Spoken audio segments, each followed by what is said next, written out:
Bem, meus amigos, bom dia, boa tarde, boa noite a todos. Relembro que quem esteja nos vendo, ouvindo, usando um celular, que coloque na horizontal, porque vamos apresentar várias telas e elas são parte da nossa explanação. Bem, o tema de hoje é o viver e o morrer dos lados da mesma viagem.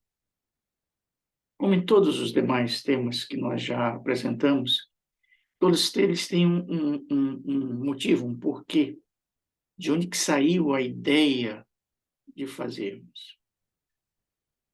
No caso de hoje, 4 personalidades nos ajudaram no desenvolvimento do tema. 2 deles, todos eles, eu acredito, bastante conhecidos. O nosso amigo Paulo de Tarso, que está na tela de vocês, o nosso amigo Paulo de Tarso, o Allan Kardec. Por outro lado, 2 grandes personalidades da arte no Brasil, que é o Milton Nascimento, e a atriz Fernanda Montenegro. Muitos poderão já estar perguntando como é que conseguimos interligar tais personalidades em cima do tema que nós vamos apresentar. Vocês vão entender e vão ver e vão concordar conosco. Primeiro, vamos começar com o nosso amigo Paulo de Tarso e o nosso amigo Allan Kardec e o Milton Nascimento na tela que se segue. O nosso amigo Paulo de Tarso, há 2.000 anos, isso é importante destacar, 2.000 anos atrás, numa das suas cartas aos coríntios, ou seja, o pessoal de Corinto, não é aos corintianos, aos coríntios, certo?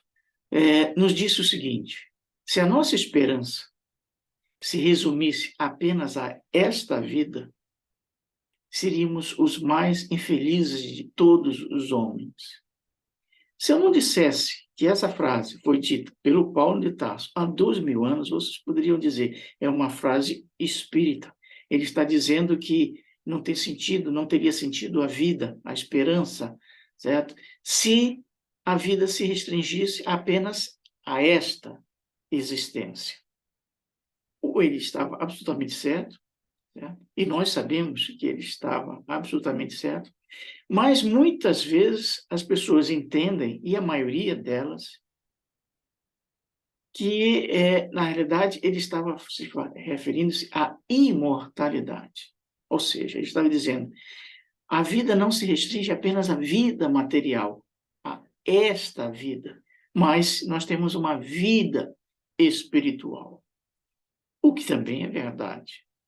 Então, o que nós destacamos aqui é que o nosso amigo Paulo de Tarso estava muito mais se referindo ao sentido de imortalidade do que a reencarnação, que seria talvez a primeira ideia que nós, espíritas, teríamos da frase que ele está se referindo. Quem, dentro da doutrina, coloca claro ou faz um desdobramento da frase do Paulo de Tarso é o Kardec, em que ele diz nascer, morrer, renascer e ainda e progredir sempre é a lei que lei, a lei da reencarnação. Então, o Kardec faz um desdobramento da frase do Paulo de Tarso. A frase do Paulo de Tarso é a afirmação de imortalidade.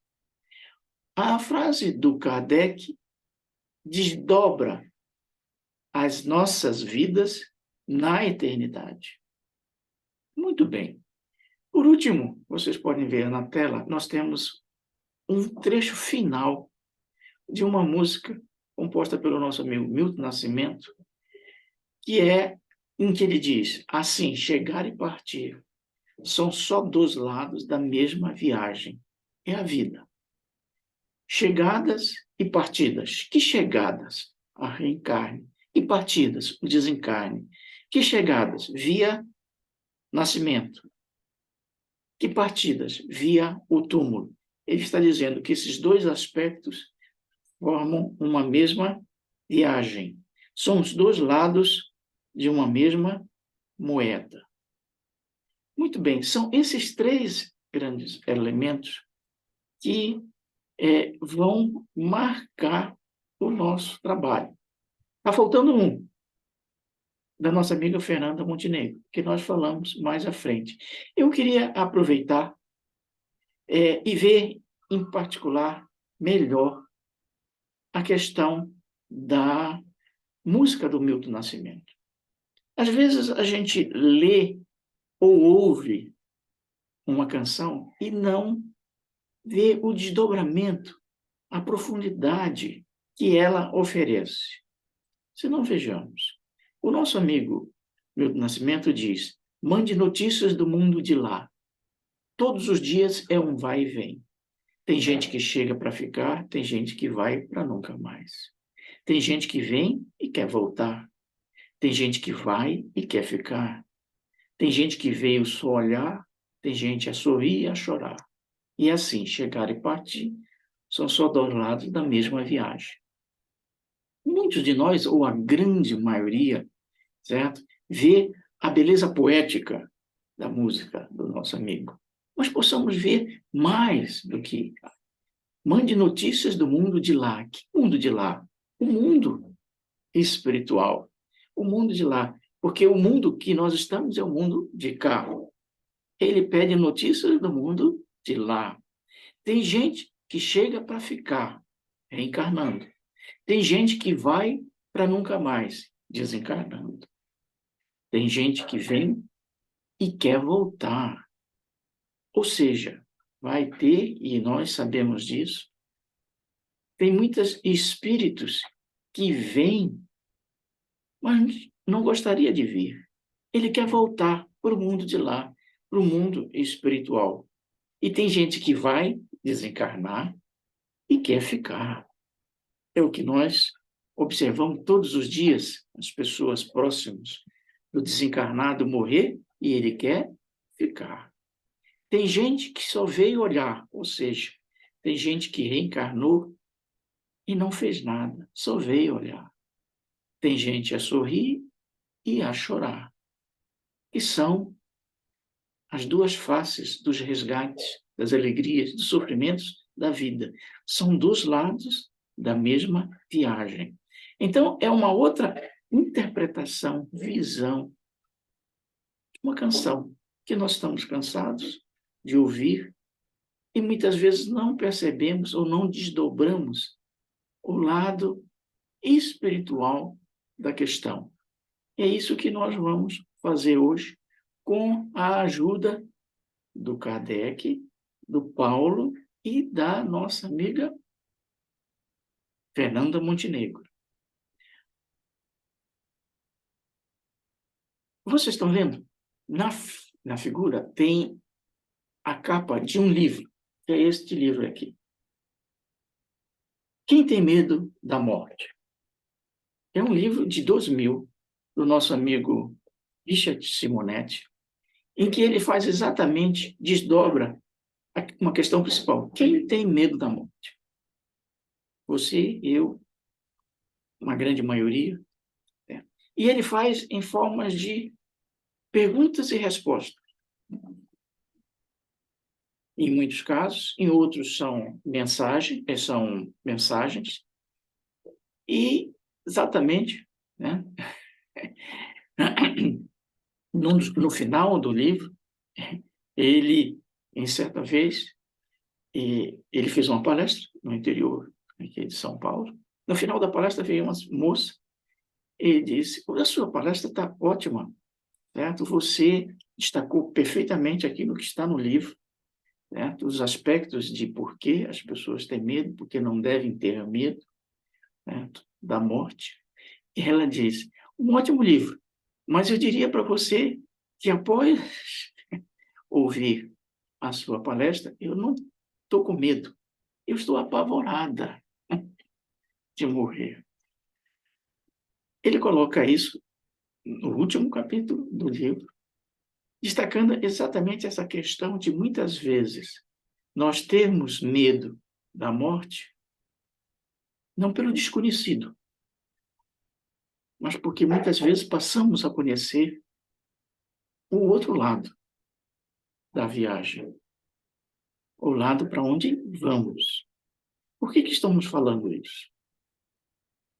Aliás, quero aproveitar. Observem com mais detalhe a capa do livro, que está na tela novamente. Estão vendo uma caveira, certo? Com uma foice na mão. Vocês saberiam dizer por que quase todas as figuras, inclusive esta, usa uma foice na mão para destacar, para marcar a morte? Por que isso ocorre? Não é por acaso. E muitas vezes quem fez a figura nem sabe por quê. E a maioria das pessoas que vê também não sabe. É que, na realidade, a foice aí está simbolizando um corte. Corte da vida. Mas por que uma foice? Porque, na realidade, o último elemento, a última ligação fluídica entre a matéria e o espírito é aquilo que a gente chama de cordão prateado. Então, a foice corta, certo? Figurativamente, que é o que a espiritualidade faz no desencarne, é essa ligação que une a matéria ao espírito, esse cordão que interliga o espírito à matéria, que é exatamente o desligamento, o afastamento ou a efetivo desencarne da pessoa. Daí é que vem a razão dessa foice, certo? Que muitas vezes, volta, se representa na figura, mas não se sabe a razão. Muito bem. Quem tem medo da morte? Esta pergunta, que muitas vezes nos fazem, foi feita para nossa amiga Fernanda Montenegro, num programa de entrevista no Canal Brasil em 2017. É importante 2017, a data. E vocês vão entender para frente. Em 2017, numa entrevista longa que nós temos, né, o entrevistador fez essa pergunta: você tem medo de morrer? Eu já tinha ouvido inúmeras respostas a esta pergunta, mas nunca tinha ouvido esta resposta da nossa amiga Fernanda Montenegro. Ela diz: não tenho medo de morrer, mas tenho pena de morrer. Pena de morrer. Eu nunca tinha visto esta questão de desencarne de um lado da viagem como pena de morrer. Por que ela falou que ela tem pena de morrer? E você? Tem medo de morrer?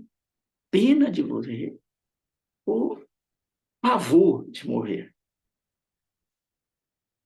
Tem pena ou tem medo? Este é o eixo central do nosso trabalho. Você tem medo ou pena? E por que a nossa amiga Fernanda Montenegro tem pena de ela desencarnar? Vamos por partes para entender um pouco as razões e os motivos e ver se ela está certa ou não de ter pena e não medo de morrer. E por que ela não tem medo de morrer? Ela não é espírita.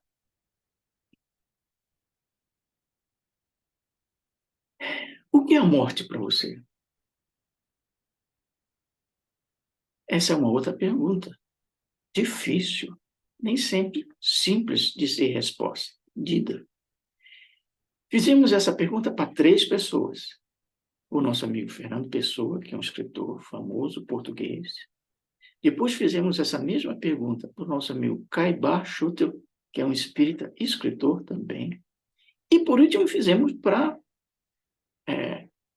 para Fernanda. Certo? O que é a morte? A pergunta anterior é se ela tinha medo. A pergunta de agora é por quê? O que é a morte para você? Essa é a posição que nós estamos vendo. Isso é importante? Por quê? Porque nós não queremos entender por que ela tem medo, precisamos entender o que ela entende como morte. Primeiro é o nosso amigo Fernando Pessoa, em que ele diz, olha, a morte é a curva da estrada. Morrer é só não ser visto. Ou seja, ele está dizendo que a vida é uma estrada. Não falamos a vida, certo? A chegadas e partidas, nós estamos na estrada da vida. Em algum momento, você entra numa curva. Você desencarna, você morre. As pessoas que estavam antes de você na mesma estrada deixam de ver você. Mas você está no outro lado da continuação da estrada, porque a estrada é única, a vida é única, uma única via. Você o deixou de ver. É isso que ocorre com os nossos parentes, com os nossos amigos que desencarnam, que estão na mesma estrada nossa. Eles entraram na curva antes de nós. Nós o deixamos de ver. Como eles estão num outro aspecto, num outro ângulo, eles continuam nos vendo, mas nós não os vemos. Então, morrer não é desaparecer, ir para o nada. É simplesmente você continuar do outro lado da estrada. Ficou momentaneamente invisível para você, mas não para aquele que foi. Isso é importante, é um aspecto do que é a morte. Resposta do nosso amigo Fernando Pessoa. E a resposta do nosso amigo Eurípides Bassanufo, que foi dada em 1955, numa mensagem pelo Chico, ele desencarnou em 1918, né, durante a pandemia da gripe espanhola, em que ele diz na mensagem: invisibilidade não significa ausência. É uma complementação à frase do nosso amigo Fernando Pessoa. Olha, o Fernando Pessoa diz: a pessoa entra na morte, ela deixa de ser visível. Aí vem o Eurípides e complementa. Mas olha, invisibilidade não significa que a pessoa possa estar junto de você. Você não está o vendo, mas ela pode estar presente. Então, morte não significa ausência. Morte, muitas vezes, significa que você se torna invisível, o outro lado da estrada. Fizemos essa mesma pergunta para a nossa amiga Fernanda Montenegro. E aí que ela disse: morte, para mim, é como fosse um desligamento. E ela mesma questiona, na mesma entrevista que eu falei, em que foi perguntado: você tem medo da morte? É questionado: o que é a morte? Para ela, a morte é um desligamento. Por que é um desligamento para ela? Veja bem, ela, no, no, no, na entrevista, ela explica. Ela diz o seguinte: certa vez, eu estava fazendo um espetáculo no sul do país. E eu tive um desmaio.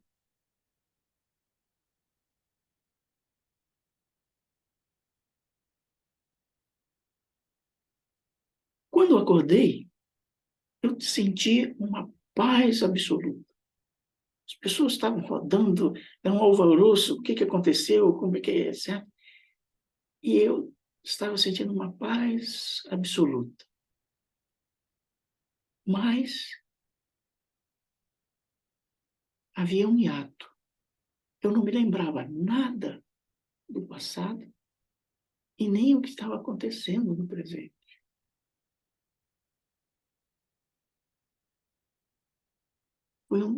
Aí é que ela fala, é um desligamento. Será que a morte é isso? O nosso amigo Fernando de Pessoa diz, olha, a morte é a curva. O nosso amigo Eurípides diz, a morte não significa ausência. Para ela, a morte é o apagar. Ela apagou, mas estava se sentindo bem. Então, morte para ela é se desligar, é zerar. Será que a nossa amiga está certa? Será que a morte é um desligamento, é um apagar? Ela destaca a questão do apagar, e vocês vão entender esse apagar quando verem a resposta à pergunta: você tem medo de morrer? Em que ela diz: eu não tenho medo, eu tenho pena. Esse pena está ligado à questão do desligamento. Muito bem, vamos ver o que seja a morte para pessoas que estudaram profundamente a questão.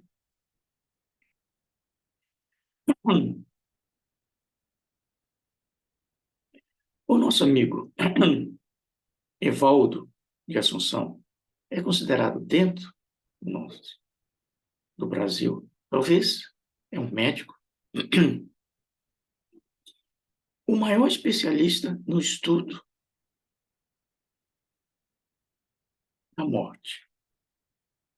Ele é, digamos assim, o representante no Brasil mais aprofundado. Ele não é espírita, mas é um profundo conhecedor da questão de lidar com a morte, principalmente nos últimos momentos. Ele tem um livro chamado O Viver sobre o Viver e o Morrer. Excelente livro, excelente livro. Né? Mostra a questão do desencarne com crianças, com idosos, a questão dos últimos momentos, o luto. Ótimo livro, ótimo livro. Mas, e ele diz, o medo da morte é o medo da vida não vivida. Em outras palavras, quem não sabe viver, certamente não saberá morrer. É por isso que ele coloca o título do livro sobre o viver.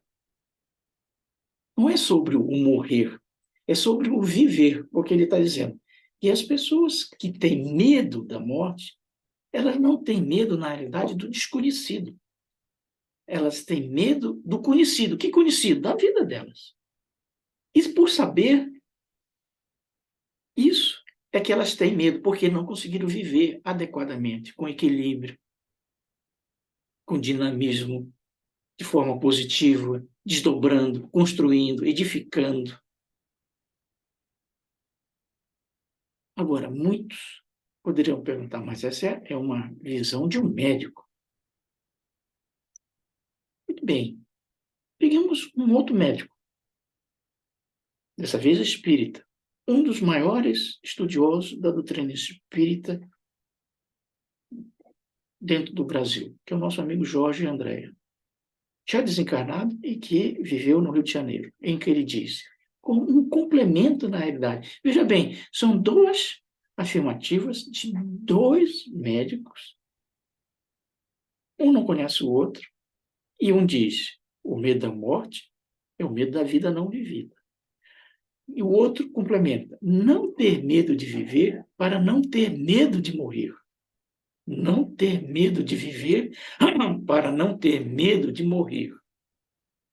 E complementa, aquele que cumpriu com seus deveres e realizações ao lado do entendimento espiritual sobre imortalidade, enfrentará com certa dose de equilíbrio a sua hora. Que hora? A hora da partida. Então, as duas afirmações são absolutamente complementares. O medo da morte, medo da vida. O medo da morte é o medo da vida não vivida. Não ter medo de viver para não ter medo de morrer. Então, muitas vezes, nós, mesmo espíritas, temos medo de morrer, não porque desconhecemos nosso lar, plano espiritual, umbral, André Luiz. Temos medo de morrer não pelo desconhecido. Temos medo de morrer pelo conhecido. E por nos conhecer e por conhecer o que está do outro lado. Às vezes, possamos ter ainda mais medo. É isso que os nossos dois amigos aqui estão destacando e nós estamos destacando. Estamos destacando para entendermos a resposta da nossa amiga Fernanda Montenegro. Ela diz, eu não tenho medo de morrer. Por que ela não tem medo? Nós já podemos adiantar. E ela afirma isso. Eu consegui viver. Eu vivi todo o tempo, da melhor forma possível. É por isso que ela afirma que não tem medo de morrer, porque ela não teve medo de viver.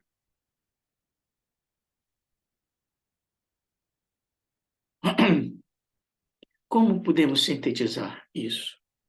Com 3 depoimentos de pessoas que não estão do lado daqui, mas estão do lado de lá. Os 2 médicos do lado daqui, a Fernanda do lado daqui. Mas quem está do outro lado? O que nos alerta? Ele disse, o nosso amigo Camargo, recebemos no além o que realmente criamos em contato com as criaturas, ou seja, como vivemos. Complementado pelo nosso amigo Gouveia, aviso claro e prudente, melhor que tenho aqui, depois da morte, é que a gente conhece o que fez de si, ou seja, o que você fez na sua vida. Estão entendendo? Os dois estão destacando a questão do viver. O morrer, para eles, foi uma constatação de como você viveu com as pessoas e aquilo que você fez na existência, complementado pela nossa amiga Joana de Ângeles, em que ela diz, a morte a ninguém engana, ninguém se engana após a morte. Mas vejamos a resposta da nossa amiga Fernanda Montenegro. Você tem medo de morrer? Não, não tenho medo de morrer, mas tenho pena de morrer. Vivi sempre muito intensamente. Estão lembrados as expressões dos nossos 2 médicos? Nunca vivi histericamente. Eu não joguei fora nenhum momento. Eu me lambuzei de cada momento e eu vivi. Que estou vivendo. Entenderam por que ela não tem medo de morrer? Porque ela exatamente fez o que os 2 médicos ressaltaram. Para você não ter medo de morrer, você não tem que ter medo de viver. E é exatamente isso que ela afirma. Vivi intensamente.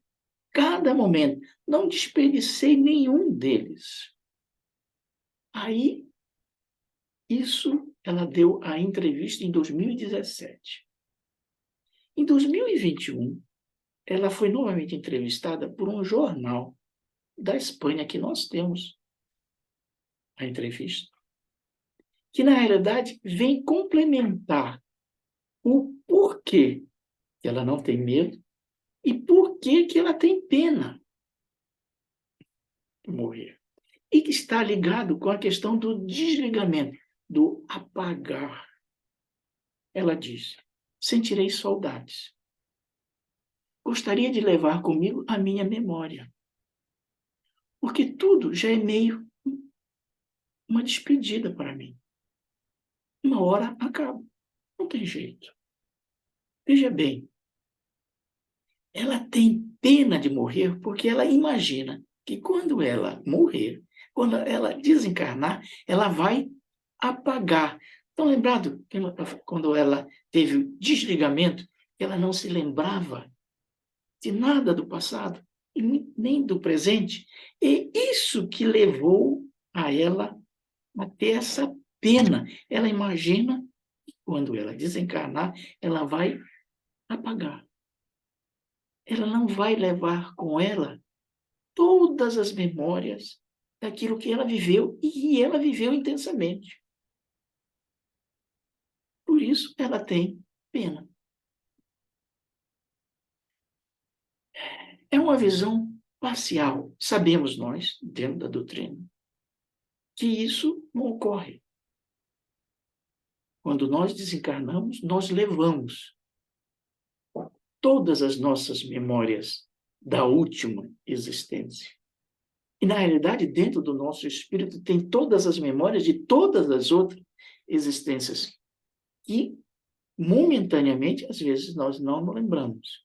Mas da última, certamente. Então, ela não deveria, sob a ótica da doutrina, ter pena de morrer, porque imagina que vai perder as memórias.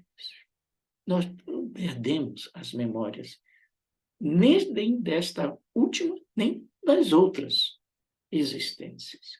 Está claro, então, por que ela não tem medo? Porque ela viveu intensamente. Mas tem medo, tem pena, porque ela imagina que ela vai perder tudo aquilo que ela realizou, que ela materializou na sua existência. Muito bem. Continuemos. Estão lembrados da frase do nosso amigo Paulo de Tarso? Do nosso amigo Kardec, em que ele diz: nascer, morrer, renascer e ainda sempre progredir, tal é a lei. Sabe onde está esta frase? Essa frase está no túmulo do nosso amigo Kardec, em Paris. Hoje em dia, os túmulos praticamente não têm mais frases, os túmulos. Antigamente, os cemitérios era um outro local de afirmação, de personalidade, de poder, de riqueza. Né? O Cemitério da Consolação é um exemplo, em São Paulo, é um exemplo disso. Tem excursões para ver a arquitetura, a arte, certo? Tumular. Mas hoje em dia tem poucos desses dizeres. E eu perguntaria, e se você quisesse colocar no seu túmulo uma frase, o que você colocaria? A frase do Kardec sintetiza a vida dele. Que frase você colocaria no seu túmulo que sintetizasse um modo de pensar? O modo de pensar do Kardec é nascer, morrer, renascer, ainda e continuar sempre a lei, que é o progresso, que é a evolução, é a busca da perfeição, é a síntese. Nós encontramos duas sínteses muito interessantes. Uma do nosso amigo Benjamin Franklin, que é uma personalidade importantíssima dos Estados Unidos, é considerado um dos pais, um dos fundadores dos Estados Unidos. Né? O primeiro embaixador americano na Europa, na França, né? Em que ele, quando tinha 29 anos de idade, 29 anos de idade, ele escreveu o que ele gostaria de estar no seu túmulo. E ele diz o seguinte: aqui repousa, entre os vermes, o corpo de Benjamin Franklin, impressor, como a capa de um velho livro, cujas folhas foram arrancadas, e cujo título e a douração apagados. Mas nem por isso a obra ficará perdida. pois esta obra irá reaparecer, como ele acreditava, em nova e melhor edição, revista e corrigida pelo autor. Absolutamente perfeita visão imortalista e reencarnacionista do nosso amigo Benjamin Franklin. Nós somos um livro. E ao final da existência, não vai se perder. A memória, o que está escrito no livro, vai reaparecer numa nova edição, revista e melhor apresentada. Perfeito, não acha? O nosso amigo Caibar Schutel, já trazendo para o Brasil, ele está no túmulo dele a seguinte frase: vivi, vivo e viverei, porque sou imortal. Vivi, vivo e viverei. Que é uma síntese da descrição do nosso amigo Kardec. E se me perguntassem o que eu colocaria no meu túmulo, é uma frase que eu repito todas as vezes nas nossas palestras ao final. Nos vemos no futuro. Que é uma verdade absoluta. Por quê? Porque já vivi, vivo e viverei. Irei reaparecer como um novo livro. Nos vemos no futuro. Bem, só para complementar essa questão do epitáfio, certo?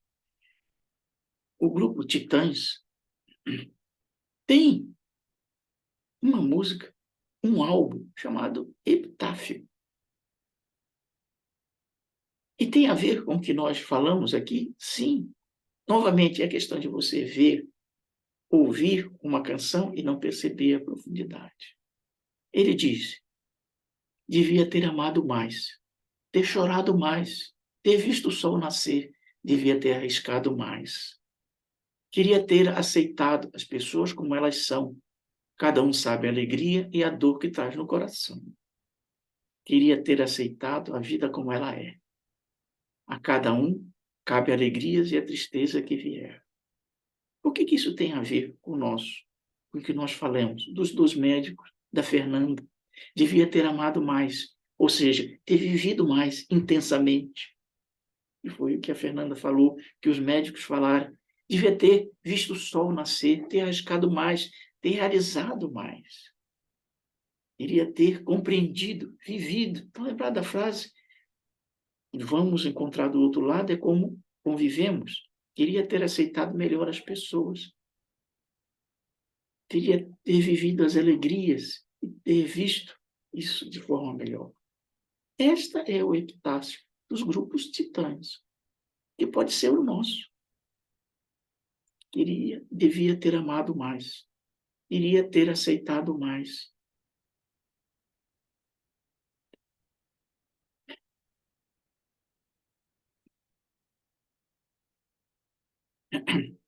E só para complementar, muitas vezes a gente vê em quase todos os túmulos a frase: descanse em paz. Essa é uma frase que não deveria ser escrita. Na tela de vocês tem a cópia de 2 túmulos, de um casal, marido e mulher, onde o marido desencarnou antes da esposa. E ele colocou no túmulo o seguinte: vivi todo arranhado, mas não larguei a minha gata, que era a esposa. Entenderam? Ele diz: vivi todo arranhado, mas não larguei a minha gata. A esposa, a gata, quando desencarnou, alguns anos depois, ela escreveu: pois é, a sua gata chegou e o seu descanso eterno acabou.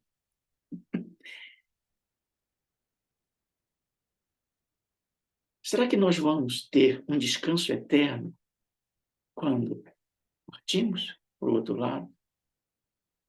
O que vocês acham? O nosso amigo Chico Xavier acha que não. Ele diz: se esperamos por descanso depois da morte, estamos mal informados. A morte é a vida que se desdobra, plena de trabalho em todos os sentidos. Descansar mesmo, o espírito só descansa quando está no ventre materno. Certo? Então, o nosso amigo, certo? O nosso amigo José, ele não apenas não vai descansar porque a gata chegou, mas porque a vida continua, cheia de trabalhos. Bem, como nós sempre terminamos com uma poesia, vamos terminar com uma poesia do nosso amigo Noel Rosa, já que estamos falando de Milton Nascimento, Fernanda Montenegro, Titãs. Certo? Uma poesia feita por ele 20 anos depois de desencarnar. No livro Noel Ontem, Hoje e Sempre.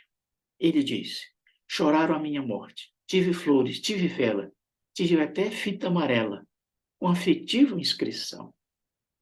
Para quem não sabe, certo? Tem aquela música dele: quando eu morrer, não quero choro nem vela, quero a fita amarela gravada com o nome dela. E ele complementa: apenas não convidar as morenas para sambarem, cantarem e sapatearem em cima do meu caixão.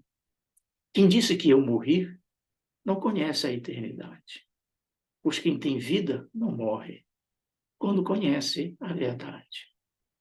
Se vocês querem saber a verdade nua e crua, nascer, morrer, renascer, nossa vida continua.